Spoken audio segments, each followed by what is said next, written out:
हर महीने पूर्णमासी की गांठ बांध लीजिए।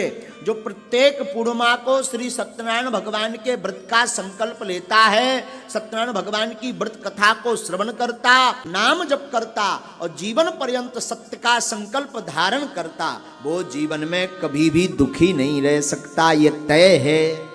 ओम मंगलम भगवान विष्णु मंगलम गरुड़ध्वज मंगलम पुंडरीकाक्षाय मंगला तन्नो हरि वक्रतुंड महाकाय सूर्यकोटि समप्रभ निर्विघ्न कुरु मे देव सर्वकार्येषु सर्वदा। प्रेम से बोलिए श्री सत्यनारायण भगवान की जय। ओम नमो भगवते वासुदेवाय नमः। प्रिय भक्तों, सत्य को नारायण के रूप में पूजना ही सत्यनारायण की पूजा है। श्री सत्यनारायण व्रत को करने से जीवन में सुख समृद्धि और संतोष की प्राप्ति होती है। सभी तरह के दुख दरिद्र दूर हो जाते हैं। स्कंद पुराण के रेवा खंड में विष्णु भगवान ने स्वयं अपने मुख से इस कथा के महिमा के बारे में नारद जी को सुनाया। उन्होंने कहा कि यह एक ऐसा व्रत है जिसे प्राणी मात्र को सुनने से ही लोक परलोक सुधर जाता है। मनुष्य को हजारों वर्ष के लिए यज्ञ के बराबर पुण्य फल की प्राप्ति होती है। धन संपत्ति, कारोबार तथा स्वास्थ्य में वृद्धि होती है। इस कली काल में भवसागर से पार लगाने वाला यह एकमात्र ऐसा महाव्रत है जिसे सुनने मात्र से तथा व्रत करने से श्री विष्णु अपने भक्तों के दुख को हर लेते हैं। स्कंद पुराण के अनुसार भगवान श्री हरि विष्णु भगवान सत्यनारायण का ही दूसरा रूप है और पूर्णिमा के दिन इस कथा को सुनने का बड़ा भारी महत्व होता है। यदि आप इस कथा को सुन रहे हैं तो पूरा सुने, इस कथा को आधा अधूरा नहीं छोड़ते हैं, इससे विष्णु जी का अनादर होता है। तो प्रिय भक्तगणों, आप सभी भक्तगण बड़े ही प्रसन्नचित्त मन से इस पावन पौराणिक कथा को श्रवण करें तथा वीडियो को लाइक करके कमेंट में जय श्री विष्णु अवश्य लिखें। यदि चैनल को सब्सक्राइब नहीं किया है तो चैनल को सब्सक्राइब कर लें, बेल बटन को भी दबाएं ताकि आगे आने वाली वीडियो का आपको पता चल सके। भक्तगणों, श्रवण करते हैं यह पावन पौराणिक व्रत कथा। ओम नमो भगवते वासुदेवाय नमः। श्री सत्यनारायण व्रत कथा के अनुसार एक समय की बात है, नेमि शरण तीर्थ में आदि 88,000 ऋषियों ने श्री सूत जी से पूछा, हे प्रभु, इस कलयुग में वेद विद्या रहित मनुष्यों को प्रभु भक्ति किस प्रकार मिल सकती है तथा उनका उद्धार कैसे होगा? मुनि श्रेष्ठ, कोई ऐसा तप बताइए जिसे थोड़े ही समय में पुण्य मिले और मनोवांछित फल भी मिल जाए। इस प्रकार की कथा सुनने की हम इच्छा रखते हैं। सर्वशास्त्रों के ज्ञाता जी सूत जी बोले, वैष्णव में पुण्य आप सभी के प्राणियों के हित की बात पूछी है, इसीलिए मैं एक श्रेष्ठ व्रत को आप लोगों को बताऊंगा जिसे नारद जी ने श्री लक्ष्मी नारायण जी से पूछा था और लक्ष्मीपति ने मुनि श्रेष्ठ नारद जी से कहा था। आप सब इसे ध्यान से सुनिए। एक समय की बात है, योगी राज नारद जी दूसरे के हित की इच्छा के लिए अनेकों लोकों में घूमते हुए मृत्यु लोक में आ पहुँचे। वहाँ उन्होंने अनेक योनियों के जन्मे प्राय सभी मनुष्यों को अपने कर्मों द्वारा अनेकों दुखों से पीड़ित देखा। देखकर नारद जी सोचने लगे कि कैसा यत्न किया जाए जिससे करने से निश्चित रूप से मानव के दुखों का अंत हो जाए। इसी विचार पर मग्न करते हुए वह विष्णु लोक में गए। वह देवों के इष्ट नारायण की स्तुति करने लगे, जिनके हाथ में शंख चक्र गदा पद्म थे, गले में वरमाला पहने हुए थे। स्तुति करते हुए नारद जी बोले, हे भगवान, आप अत्यंत शक्ति से संपन्न हैं, मन तथा वाणी भी आपको नहीं पा सकती है। आपका आदि मध्य तथा अंत नहीं है। निर्गुण स्वरूप सृष्टि के कारण भक्तों के दुख को दूर करने वाले तथा आपको मेरा नमस्कार।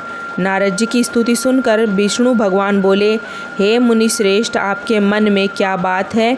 आप किस काम के लिए पधारे हैं? निसंकोच कहो। इस पर नारद मुनि बोले कि मृत्यु लोक में अनेक योनियों में जन्मे हुए मनुष्य अपने कर्मों के द्वारा अनेक दुखों से दुखी हो रहे हैं। हे नाथ, आप मुझ पर दया रखते हो तो बतलाइए कि यह मनुष्य थोड़े ही प्रयास से ही अपने दुखों से कैसे छुटकारा पा सकते हैं। श्री हरि बोले, हे नारद, मनुष्य की भलाई के लिए तुमने बहुत ही अच्छी बात पूछी है, जिसके करने से मनुष्य मोह से छूट जाता है। यह बात मैं कहता हूँ, उसे सुनो। स्वर्ग लोक व मृत्यु लोक में एक दुर्लभ उत्तम व्रत है जो पुण्य देने वाला है। आज प्रेम वश होकर मैं तुमसे उसे कहता हूँ। श्री सत्यनारायण भगवान का यह व्रत अच्छी तरह विधि पूर्वक करके मनुष्य तुरंत ही यहाँ सुख भोग कर मरने पर मोक्ष को प्राप्त होता है। श्री हरि विष्णु वचन सुनकर नारद जी बोले, उस व्रत का फल क्या है और उसका विधान क्या है? यह व्रत किसने किया था? इस व्रत को किस दिन करना चाहिए? सभी कुछ विस्तार से बताइए। भगवान नारद जी की बात सुनकर श्री हरि विष्णु बोले, दुख व शोक से दूर रहने वाला यह सभी स्थानों पर विजय दिलाने वाला है। मानव को भक्ति व श्रद्धा के साथ शाम को श्री सत्यनारायण की पूजा धर्म पारायण होकर ब्राह्मणों व बंधुओं के साथ करनी चाहिए। भक्ति भाव से ही नैवेद्य केले का फल, घी, दूध और गेहूं का आटा सवाई लेवे। गेहूं के स्थान पर साठी का आटा, शक्कर तथा गुड़ भी ले सकते हैं। भक्ष्य योग पदार्थों को मिलाकर भगवान का भोग लगाएं। ब्राह्मणों सहित बंधुओं को भी भोजन कराएं। इसके बाद स्वयं भोजन करें। भजन कीर्तन के साथ भगवान की भक्ति में लीन हो जाएं। इस तरह से सत्यनारायण भगवान का यह व्रत करने पर मनुष्य की सारी इच्छाएं निश्चित रूप से पूरी होती हैं। इस कली काल अर्थात कलयुग में मृत्युलोक में मोक्ष का यही एक सरल उपाय बताया गया है। श्री सत्यनारायण व्रत कथा का पहला अध्याय संपूर्ण। बोलिए श्री सत्यनारायण भगवान की जय। सत्यनारायण भगवान का व्रत कथा का दूसरा अध्याय।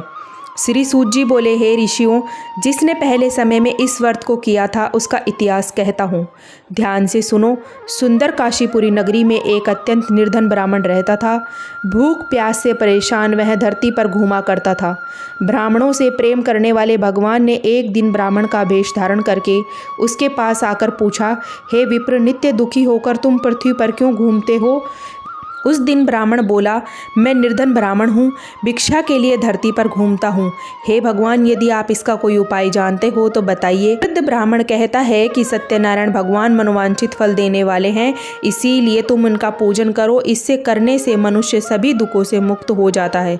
वृद्ध ब्राह्मण बनकर आए सत्यनारायण भगवान का निर्धन ब्राह्मण को व्रत का सारा विधान बताकर अंतर्ध्यान हो गए। ब्राह्मण मन ही मन सोचने लगा कि जिस व्रत को वृद्ध ब्राह्मण करने को कह के गए हैं उसे जरूर करूँगा। यह निश्चय करके बाद में उसे रात में नींद नहीं आई। वह सवेरे उठकर सत्यनारायण भगवान के व्रत का निश्चय करके भिक्षा के लिए चल दिया। उस दिन निर्धन ब्राह्मण को भिक्षा में बहुत सा धन मिला, जिसने वह बंधु बांधवों के साथ मिलकर सत्यनारायण भगवान का व्रत संपन्न किया। भगवान सत्यनारायण का व्रत संपन्न करने के बाद वह निर्धन ब्राह्मण सभी दुखों से छूट गया, अनेक प्रकार की संपत्तियों से युक्त हो गया। उसी समय से यह ब्राह्मण हर माह इस व्रत को करने लगा। इस तरह से सत्यनारायण भगवान के व्रत को जो मनुष्य करेगा वह सभी प्रकार के पापों से छूटकर मोक्ष को प्राप्त होगा। जो मनुष्य इस व्रत को करेगा वह भी सभी दुखों से मुक्त हो जाएगा। श्री सूत जी बोले कि इस तरह से नारद जी से भगवान श्री विष्णु जी ने कहा, श्री सत्यनारायण व्रत को मैंने तुमसे कहा, विप्रो, मैं अब और क्या कहूँ? ऋषि बोले, मुनिवर, संसार में उस विप्र से सुनकर और किस किस ने इस व्रत को किया है, हम सब इस बात को सुनना चाहते हैं। इसके लिए हमारे मन में श्रद्धा का भाव है। सूत जी बोले, हे मुनियों, जिसने इस व्रत को किया है वे सब सुनो। एक समय वहीं विप्र धन व ईश्वर के अनुसार अपने बंधुओं के साथ इस व्रत को करने को तैयार हुआ। उसी समय एक लकड़ी बेचने वाला बूढ़ा आदमी आया और लकड़ियां बाहर रखकर अंदर ब्राह्मण के घर में गया। प्यास से दुखी होकर वह लकड़हारा उसको व्रत करते देखकर विप्र को नमस्कार करके पूछने लगा कि आप यह क्या कर रहे हैं और आप कौन सा व्रत कर रहे हैं तथा इसके करने से क्या फल मिलता है, कृपा करके मुझे बताइए। ब्राह्मण ने कहा, सभी मनोकामनाओं को पूर्ण करने वाला यह सत्यनारायण भगवान का व्रत है। इसकी कृपा से मेरे घर में धन धान्य आदि की की वृद्धि हुई है। हे विप्र, सत्यनारायण व्रत का या इसके बारे में जानकर लकड़हारा बड़ा ही प्रसन्न हुआ। चरणामत लेकर वह प्रसाद खाने के बाद में अपने घर आया। लकड़हारे ने अपने मन में संकल्प किया कि आज लकड़ी बेचने से जो भी धन मिलेगा उसी से मैं सत्यनारायण भगवान का व्रत करूँगा। इन मन ही मन में विचार को ले बूढ़ा आदमी सिर पर लकड़ियां रखकर उस नगर में बेचने गया जहां धनी लोग ज़्यादा रहते थे। उस नगर में उसे अपनी लकड़ियों का दाम पहले से 4 गुना अधिक मिलता है। बूढ़ा ब्राह्मण प्रसन्न हो जाता है, साथ ही दाम देकर केले, शक्कर, घी, दूध, दही, गेहूं का आटा ले और सत्यनारायण भगवान के व्रत की सामग्रियां लेकर अपने घर आया। वहां अपने अपने बंधु बांधवों को बुलाकर विधि विधान से सत्यनारायण भगवान का पूजन और व्रत किया। इस व्रत के प्रभाव से वह बूढ़ा लकड़हारा धन, पुत्र आदि से युक्त होकर संसार के समस्त सुख भोग कर अंत काल में बैकुंठ धाम को चला गया। श्री सत्यनारायण व्रत कथा का दूसरा अध्याय संपूर्ण हुआ। बोलिए श्री सत्यनारायण भगवान की जय।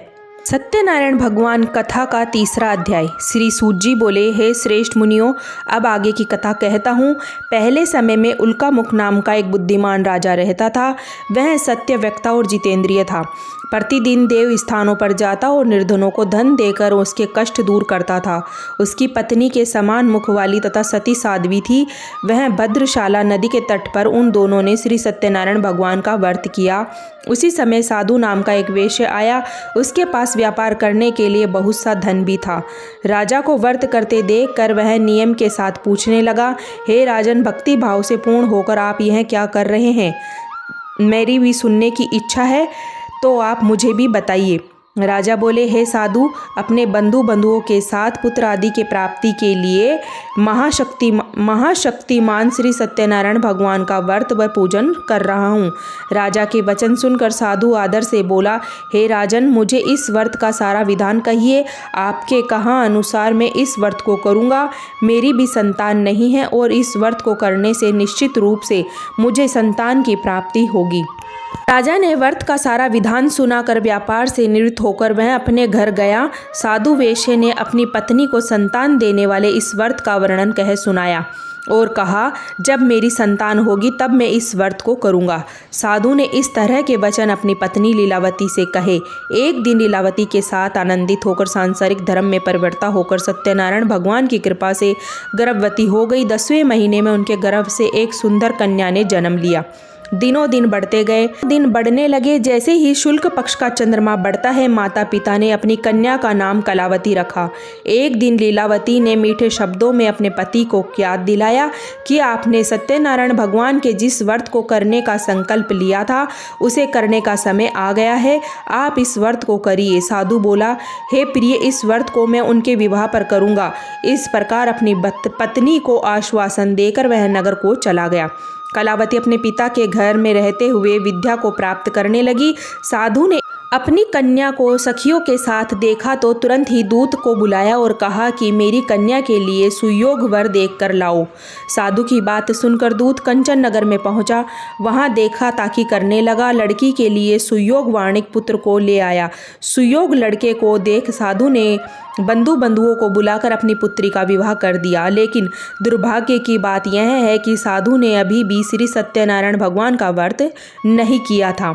श्री सत्यनारायण भगवान क्रोधित हो गए और श्राप दिया कि साधु को अत्यंत दुख मिले।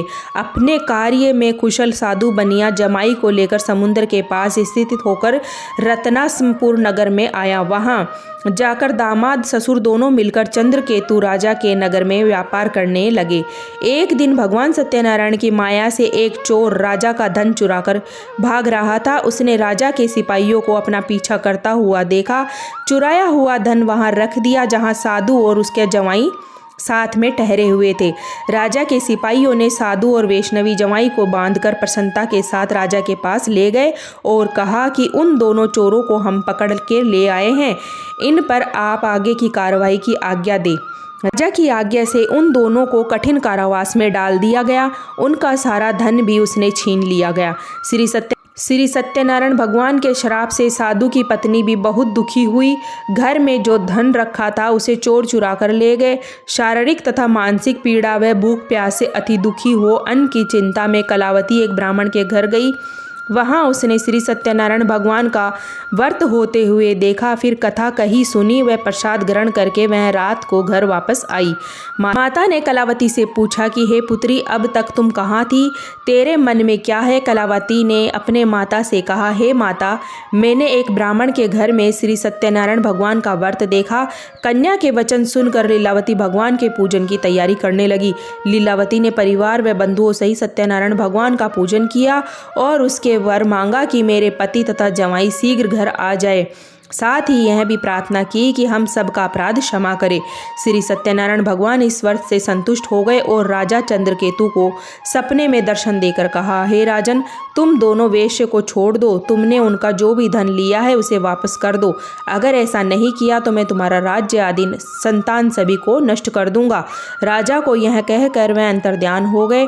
अब प्रातःकाल सभा में राजा ने अपना सपना सुनाया। फिर बोले, हे वार्णिक पुत्र को कैद से मुक्त करो कर सभा में बुलाओ। दोनों ने आते ही राजा को प्रणाम किया। राजा मीठी वाणी में बोला, महाअनुभवो, भाग्यवंश ऐसा कठिन दुख तुम्हें प्राप्त हुआ है, लेकिन अब तुम्हें कोई भय नहीं है। ऐसा कहकर राजा ने उन दोनों को एक नए वस्त्र आभूषण भी पहनाए। जितना धन लिया था उससे दोगुना धन संपत्ति वापस कर दिया। दोनों वैष्णव को चल दिया। श्री सत्यनारायण व्रत कथा का तीसरा अध्याय संपूर्ण हुआ। बोलिए श्री सत्यनारायण भगवान की जय। श्री सत्यनारायण भगवान की कथा का चौथा अध्याय। श्री सूत जी आगे बोले, वैष्णवर कर अपनी यात्रा प्रारंभ की और अपने नगर की ओर चल दिया। उसकी थोड़ी दूर जाने पर एक दंडी वेशधारी श्री सत्यनारायण भगवान ने उससे पूछा, हे साधु, तेरी नाव में क्या है? अब अभिमानवश वह हंसता हुआ वह वर्णित बोला, हे दंडी, आप क्यों पूछते हो? क्या धन लेने की इच्छा है? मेरी नाव में तो बेल पत्ते आदि भरे हुए हैं। सर्वश्रेष्ठ के कठोर वचन सुनकर भगवान बोले, तुम्हारा वचन सत्य हो। दंडी ऐसे वचन कहकर वहाँ से दूर चला गया।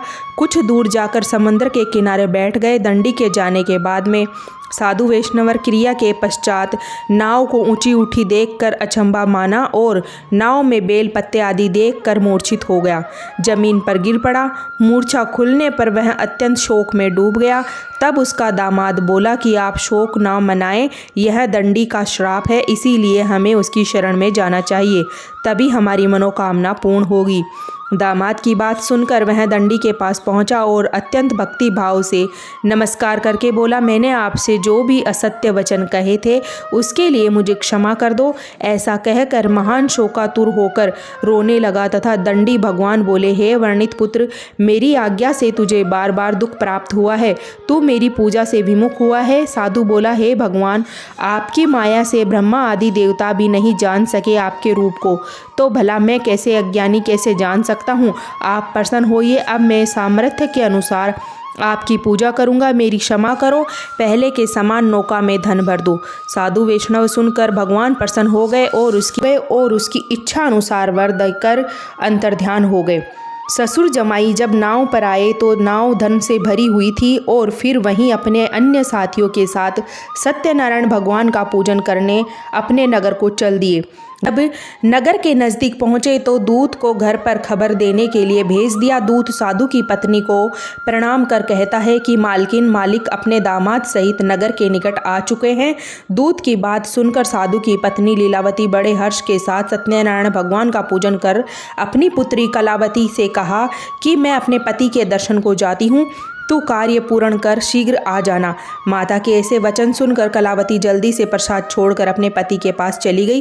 प्रसाद की अवज्ञा के कारण श्री सत्यनारायण भगवान रुष्ट हो गए और नाव सहित उसके पति को पानी में डुबो दिया। कलावती अपने पति को वहां ना पाकर रोती हुई जमीन पर गिर गई।